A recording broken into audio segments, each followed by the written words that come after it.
Hello? Hello. Awesome. All right, so welcome everyone to my talk. Thank you so much for coming. I just need to get some very important logistical information out of the way. My name is Ebony. All of these opinions are my own. I have not been paid for any of these. I'm not advertising anything. No one has bought me dinner for this, but you're welcome to do so after this if you're interested. I also have some cookies up here, so you should help yourself. Thank you. Step right on up. Step right on up. All right, so my presentation is the goodnesses baked in how to get assurance into software. And so a little bit about me. I'm a sometimes teacher. I'm an avid student, head security professional. I used to be a software developer. I'm actually not a very good one, but don't tell anybody. So what do I do now? Right now, I am the lead for the test, security, compliance, and configuration management of my system. And it's really funny because most people ask me why security and compliance are different. And I'm like, if you have to ask, it's a problem in itself. So I'm also a tech lady mafiosa, and any other ladies in the room, if you're interested, it's a super awesome group. All you guys are, next time maybe. This is my first time attending BSides Las Vegas. It's my first time attending Black Hat and DEF CON, and this is my first presentation. So thank you all for coming. And as a side note, I had a super awesome week, and I got some awesome stories that you're going to hear about after this. So today's objectives. This is actually out of order, and I'm sorry about that, because Enjoy Vegas should have been the first item, and Share Knowledge probably should have been the third item, but if we can all leave without tears, then it's going to be a win for everyone involved. So today's agenda, we want to talk about what makes software secure and the ways to secure software and the results when you do it properly. So I just want you guys to know that you can interrupt me anytime you want. If you have questions, if you have comments, if you want to compliment me on anything that I have on, feel free to do so. Go. Your cookies are good. I really didn't tell you to compliment the cookies. I told you to compliment me, but I'll take that. All right, so what makes software secure? There are a couple of different definitions of secure software. The CNSS, the DHS, organizations, management, users, developers, they all have completely different definitions of what secure software is. And I think that that is probably one of the main areas that it becomes a problem, because if software is secure, you shouldn't have 13 different definitions for it. Primarily for the CNSS and the DHS, it's any software that is repeatable and is free from vulnerabilities. For most developers, in my particular case, if nobody complains about it, it's secure to me, right? So it doesn't matter. For my management team, I've actually had a very difficult time explaining to them what software is, what secure software is, and they are always asking me for some buzzwords to toss around in their demos and their meetings to try to sell it. And so pretty much if the customer doesn't complain, they're happy, so it's like whatever. For organizations, they really don't care. I was like, if they can sell something with some kind of super awesome new word that's out, and they're going to put cyber into everything that they are pushing, then they're all in for that. And for most users, they don't even care what secure software is. So this presentation I put together actually for my management team to give them a perspective on why it's important to incorporate security into the software instead of sprinkling it on after the fact. So, any questions? We're good? All right, awesome. So there are a couple of laws and bills that are surrounding software assurance. And the first one is CISPA. The next one I'm going to talk about is the Cybersecurity Act of 2013, and then the NDAA of 2013.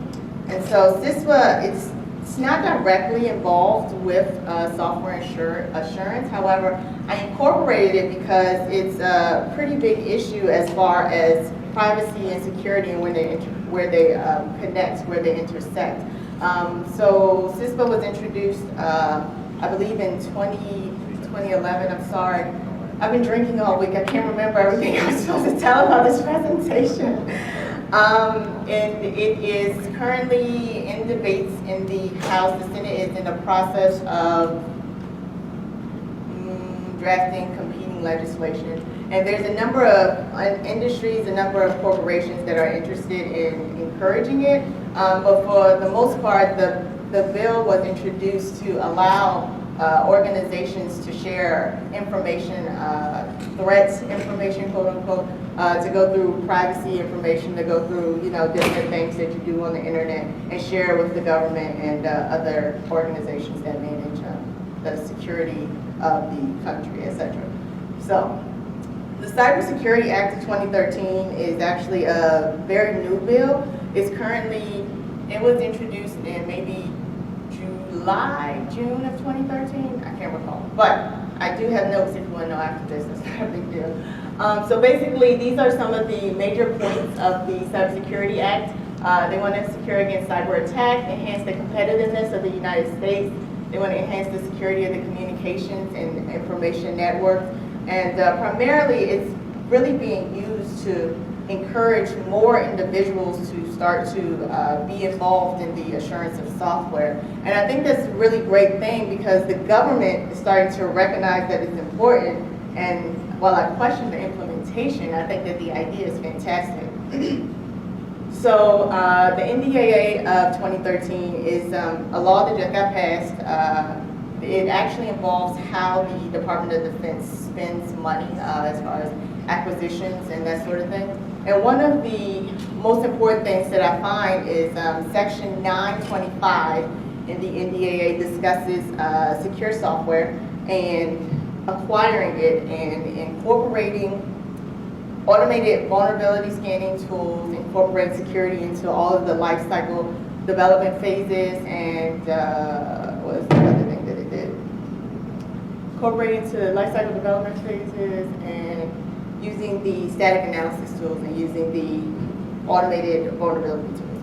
And so I think that that's really great, and I think that it's moving in the right direction as far as ensuring that you are a little past compliant, but I still feel that it needs some work. And obviously that's great because they have some time. They're actually in the middle of drafting the NDAA of 2014, and they're taking suggestions and starting to incorporate into those as well. But I'm not going to bore you with this. This is not important stuff. This is like, you know, behind the scenes stuff.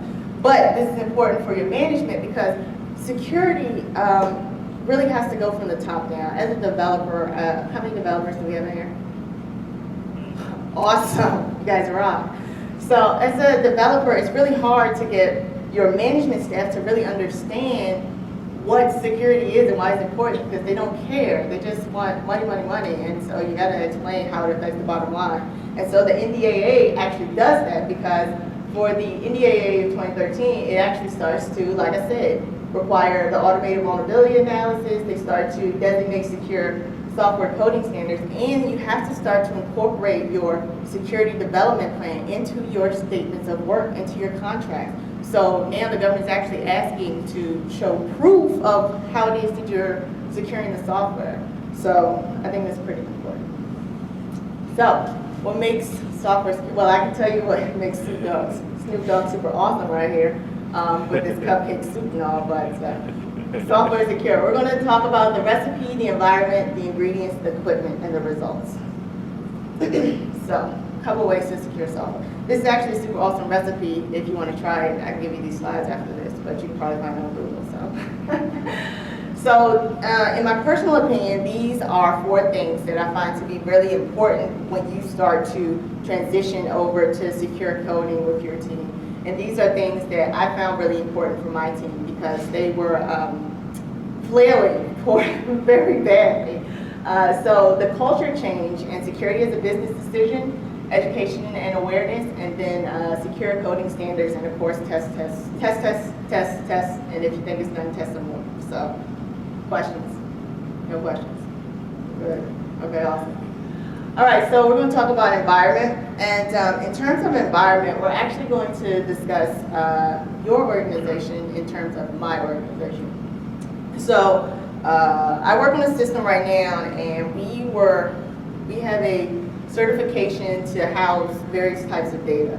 And the problem with getting certification to house various types of data is that they want to come in and they want to scan everything, they want to check your compliance for everything, they want to check a bunch of boxes, they want to come in, they want to completely destroy your site, all your important development work that you've incorporated, they just want to bash it. So when we originally transitioned into the start of the secure software, our kitchen looked nothing like this.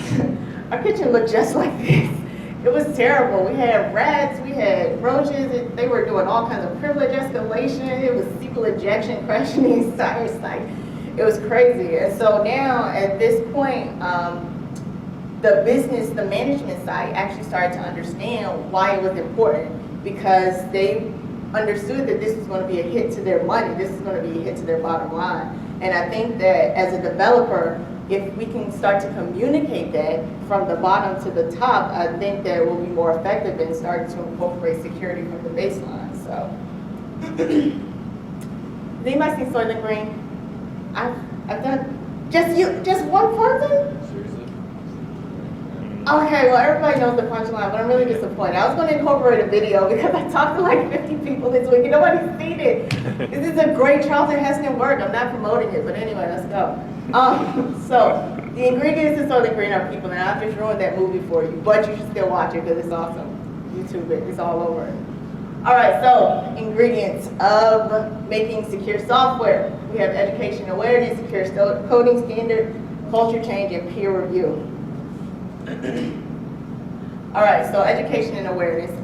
Education and awareness becomes really important because, as I stated, until about 5 years ago, my team didn't even know what SQL injection was.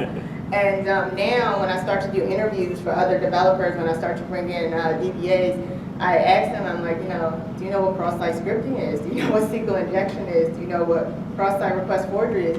They're like, no, I have no idea what you're talking about, but I have Google. And I'm like, well, that's a good start, but I really feel like at this point, everybody that starts to go into this field needs to start to know that has to actually start being incorporated into classes, into teaching, into curriculum for colleges, like everything. It's really important to provide that baseline because that's what you're building everything else on. That's your foundation of all your money right there. So it's also really important as far as the developer goes because it's a career assurance for you. Management does not like to spend a lot of money on people. However, they will invest a lot of money in people that wear multiple hats. So if you can go in and you can do the development, you can check for the security, you can do the production, that's something that they're interested in. That's going to be super awesome for you. I mean, if you're trying to make more money, then that's where you need to be. If you want to advance yourself, then that's where you need to be. If you want to get some lackeys to do your work for you, like that's what I'm trying to do. So that's where you need to be. So that's going to be really important. As far as secure coding standards, there are a bunch to choose from. They're all over the internet. You have all sorts of different options. And actually, it's so funny because when I was doing this presentation, I didn't realize how frequently baked in was used. And actually, Microsoft has a website about it, and there's a whole bunch of different things. But one of the secure coding standards and practices that we currently use on my team is from Microsoft. And they actually have an entire website dedicated to it, and it actually has some really good information if you decide that you want to look it up after this. The other thing that I like to use personally is OWASP, because while OWASP is really primarily volunteer and community-based, it provides a lot of information from a lot of different people from a lot of different environments. So you're not really limited to only what you are familiar with. You actually have an entire world of stuff, way more stuff than you. Peer reviews. Peer reviews become very important. We have a bunch of developers in here. I'm going to tell you, I have a developer on my team, and he literally writes entire pages of code on one line. And I it's so terrible to go in and try to peer review something that goes in one line. And a lot of times, well actually for a long time, for several years, no one bothered to go in and see what he was doing because it was like, nobody wants to read this, what the F? So as it turns out, he was putting all kinds of information into query strings, it was passwords being shown, it was all kinds of crazy stuff. And nobody bothers to do that. And so peer review really becomes really important because, you know, I don't know how interested or how aggressive of a developer you are, but I mean, sometimes you might be developing, you know, 10, 12 hours, whatever, like it's nothing, and then you're just done looking at it. So it's really important to get this second set of eyes on it so you can start to collaborate and that sort of thing. So the last thing, and this is actually the very most important thing because I've mentioned it like 3 times already, it has to be a culture change. And one of the things that I find to be most important when I'm teaching or when I'm talking to management, and is anybody in management here? You can raise your hand. Okay, all right, you guys look cool, so it'll be fun. One of the things that I do when I'm teaching or when I'm talking to management, I kind of dumb it down a little bit. I compare it to something that they're already familiar with. When I tell them about cookies, I tell them about the sugar-free cookies that are not so great. I tell them about the cookies that already have the sugar baked in, and then I explain the comparison and contrast, and they're like, oh my gosh, I didn't just say that in the first place. Like I've been saying it for 5 years.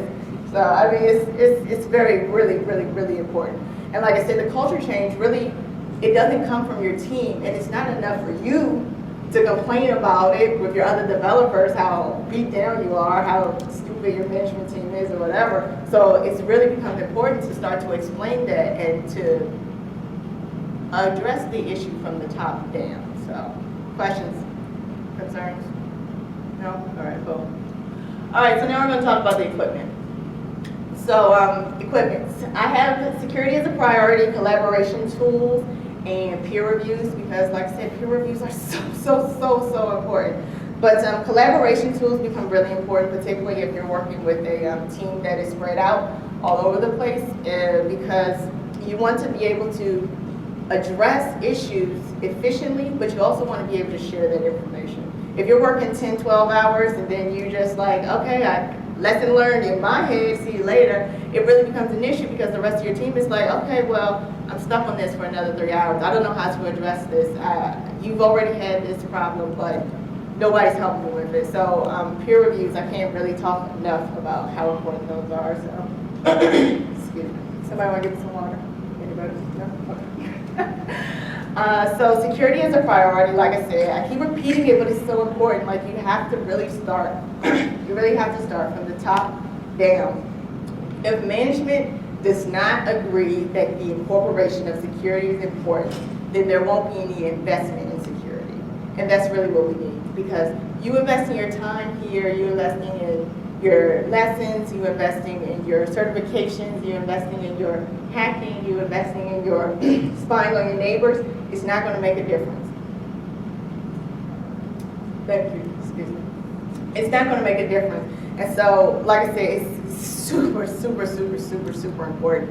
And my management staff, they never even gave a second thought to security until they thought that the site was going to get shut down and they weren't going to get the contract again.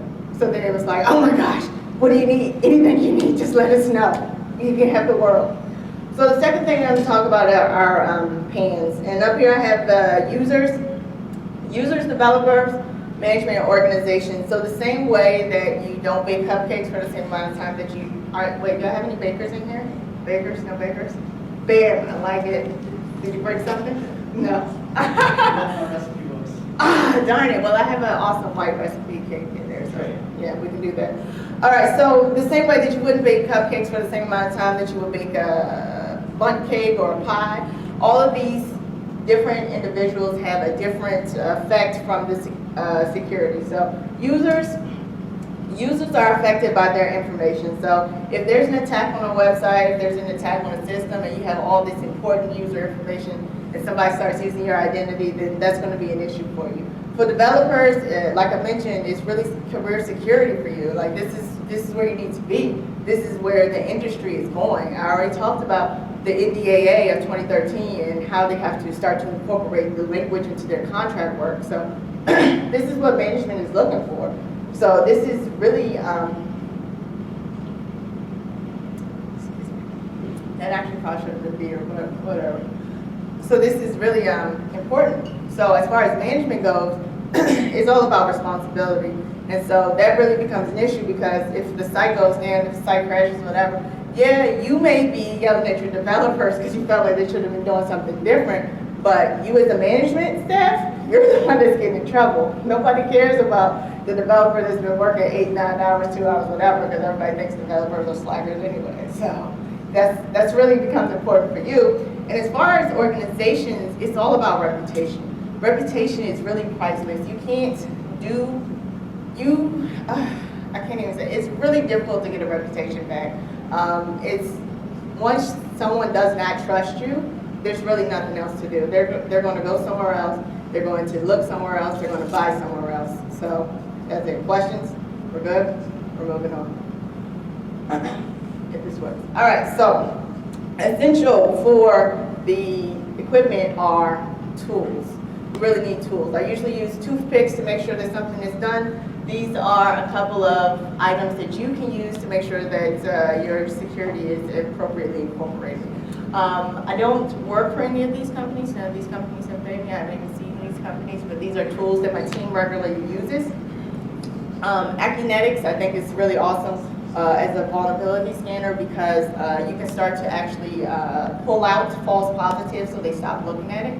And you can start to see how the attacks are done. And actually, it's a really awesome learning tool for anyone that's new to security because it shows you what was done to cause the error so that you can appropriately fix it.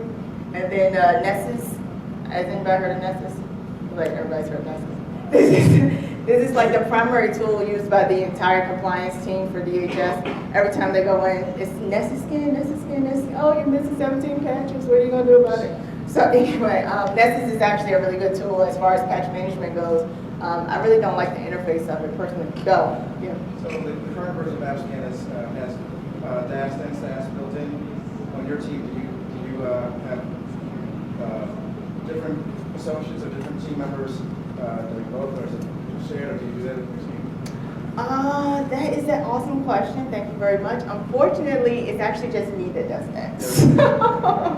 So I do it all. And actually, we just got AppScan a little while ago. I had to fight with 24 different people, literally 24 different people to get a enterprise license that we already had, that we already paid for, that they just didn't want to use. So yeah, it's crazy. So yes, that's me, all of the above. Also, the Telerik Test Studio is a Visual Studio plugin if you use Visual Studio to do any of your development work. And it's awesome because you can start to do bug tracking, and it's a really great collaboration tool, particularly, like I said, if you have a team that's spread out. And then AppScan, which was mentioned previously. It actually does source code reviews, so when you do builds and that sort of thing, you can check to see the information that goes back and forth between the different entries. And so it's great. The other option, of course, is manual testing, which is actually one of the reasons that I'm here, to get my manual testing up. So they have a lot of classes, they have a lot of different tutorials online, you have virtual machines, they have a lot of vulnerability practice applications. I want to say the DBWA and maybe where? Buggy Bank.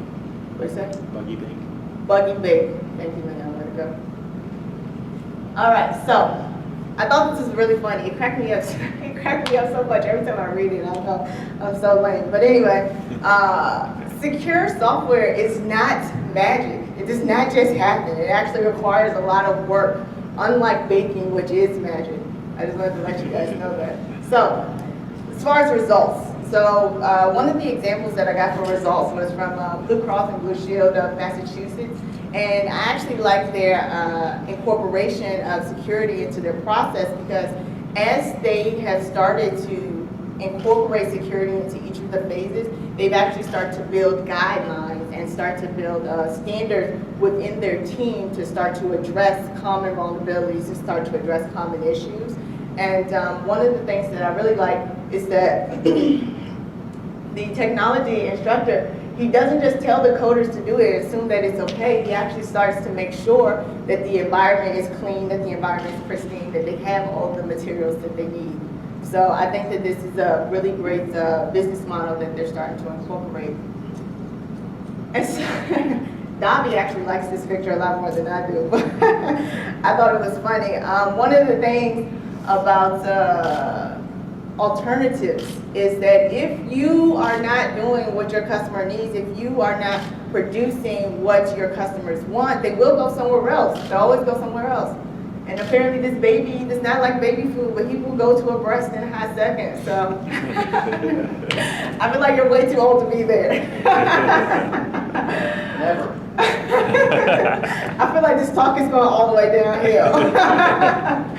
All right, so I found like a billion examples of what happens if the recipe isn't followed. But this is an example that I thought was really great because it actually put a monetary value to it. And like I said, you know, when you're talking to management, when you're talking to the top down, you have to associate it with the dollar figure because they won't care. They don't care. It's the bottom line. It's the money, money, money. I don't care. I don't care. So anyway. It was a SQL injection attack. The SQL injection was used to get access to a couple of SQL databases. They stole over 160 million credit cards. They ran it up in like 23 different countries. There's currently a case going on, and it was over $300 million that was missing. And you know, if you show your management team something like this, they're like, what the heck? So I had to temper my cursing because I'm on video, so. And the mitigation was so simple. As a SQL injection, who knows how to mitigate SQL injection in here? Exactly, it's like, it's so simple, but apparently no one bothered to verify that when you put a apostrophe into a entry field, it wasn't going to completely crash and give you access to all kinds of stuff that you shouldn't have had. So anyway, that was a great example that I really appreciated. So just as a recap, we discussed a couple of things of what makes software secure, a couple of different definitions. We discussed ways to secure it. We discussed some results. I got some resources here. I don't expect you to read that, but if you want them, I can give them to you later. Talk to me at the bar. Do we have any questions? Awesome, that means I wrapped it up. I hit this out of the park. All right, wait, question? No, go, first question, no, no, oh, yes. Talk about changing culture. Yes. What's the most effective way for developers to accept a culture change if they're already very culturally aligned? I'm not gonna lie to you. Developers are very hard because their motivation is different from management. Management cares about money. Developers, maybe they care about a flexible schedule, maybe they care about, you know, just doing something different, something unusual. And so really the thing that I found most effective is to find what their motivation is and then play on it. One of my, I made my team take leadership tests to see what type of leader they are. And all of them were team players except one. One of them was a country club leader. And what a country club leader is a person that prefers gifts rather than the benefit of uplifting the team. And so for this particular guy, you know, every time he comes in, I'm like, hey, did you have lunch today? Are you interested in a muffin? You know, can I get you anything? You know, how about I get you some books on this? I know you like to learn different things. Here it is. You know, this is where you need to be. And then you just kind of steer them in the right direction. But developers are really, really, really hard. So good luck with that. Questions? Anybody else? Go. Just another one here, talking about peer review. Agile's come up a lot, starting to get really popular. Is that something that you guys implement, or have you heard about that? Yes, actually, we have been implementing a bastardized version of Agile for about 5 years. Last week, yes, as a matter of fact, last week before I went on vacation, we actually had an Agile workshop. My company encourages people to move to Agile because their product is produced so much quicker. And so, of course, you know, we have products going out quicker, money's coming in faster. So we actually do currently use Agile, and it's an awesome, awesome process for anybody who hasn't heard of it or seen it. I think it's fantastic. I think that the most difficult thing about Agile, though, is explaining to developers that it's a lot of freedom, but it's also within the confines of guidelines and regulations. Because they're like, oh, what, no documentation? No, slow down. There's documentation, it's just on the back end. So yeah, Agile is actually really great for that. Questions, go. You mentioned there are a lot of secure coding standards available. Do you have any you recommend or that you found useful to reference? Well, the one that I found most useful to reference right now is Microsoft's security practices, because my team is primarily Windows-based, and so they trust Microsoft, and so it's a lot easier to start to incorporate it that way. When you tell your maintenance staff that you want to use something that's open source or something that's from the community, they're like, oh, wait, we don't have to pay for it. I don't know how great it can be. It's like, you know, if they're going to give it away for free, I don't want it. So, yeah, Microsoft is right now the one that we're using. Go. So I'm gonna lost chapter here, to piggyback on that, why do you see so much pushback or resistance for some of the community work? Why do I see so much? So your organization. My organization. Because a lot of people in the community that are part of the community are well-established thought leaders. Well, you know what, this is true. However, my management staff, I don't want to say that they're not thought leaders because that's not appropriate. But what I will say is that they don't really understand the process in which it's produced, and they won't take the time. So it's really difficult to try to explain to them why it's important and how we can incorporate it, because as I mentioned, oh, you know, if it's free, I don't want it. It's no good. If they're giving it away, how great can it be? And so I'm really actually having to push and starting to incorporate it. And so I guess eventually once I can merge the Microsoft and the OWASP, I can get us off of it. So we'll see how it goes. Yes, sir. I wanted to ask you about the laws that you presented early in the session. So 99% of the work we do is not for the federal government under contract. Which of those or what aspects of them apply to us? Well, the NDAA of 2013 primarily only involves the Department of Defense.